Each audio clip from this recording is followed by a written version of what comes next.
Warm-up lesson 4.4. Graph the equation y is equal to negative 3x. So in this equation we see that we don't have any y-intercept. We just have the slope and the x value. So that means our y-intercept is going to be at the origin, which is in the center. So this is still an equation of a line.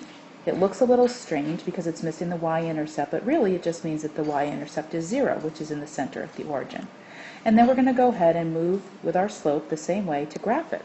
So if it's negative 3, that means we have negative 3 over 1 to figure out our rise and run. We're going to go down 3 and over 1 and make our second dot. From there we're going to go down 3 again and over 1 to the right. We have 3 points there, so that's good enough to make a line, and we go ahead and connect those dots. It's a little sloppy, but you get the idea. And that is showing us a negative slope for the line, which is correct because negative 3 is negative. So that's how you graph this line. Number 2, graph the equation 2x minus y is equal to negative 5. The first thing we notice here is that this is not in slope-intercept form. So we have to go ahead and shuffle terms around to switch that so that we can graph it. Because if it's not in slope-intercept form, we can't graph it correctly.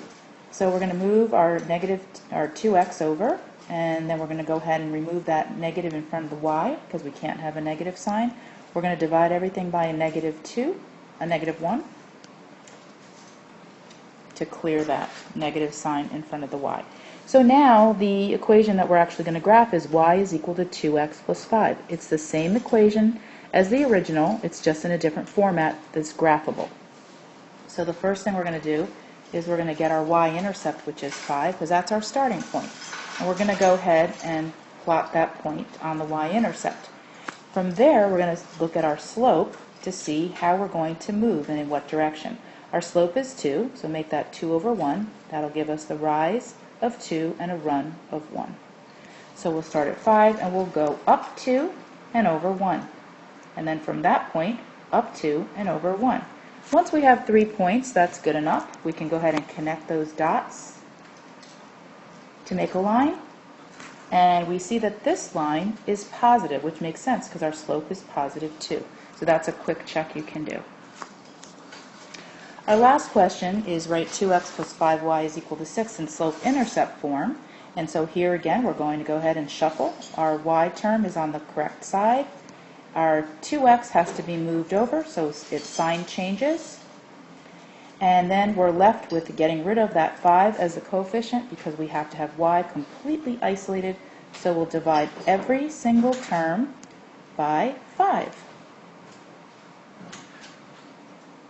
And our final answer is negative 2/5 x plus 6 over 5. And that is the answer to that.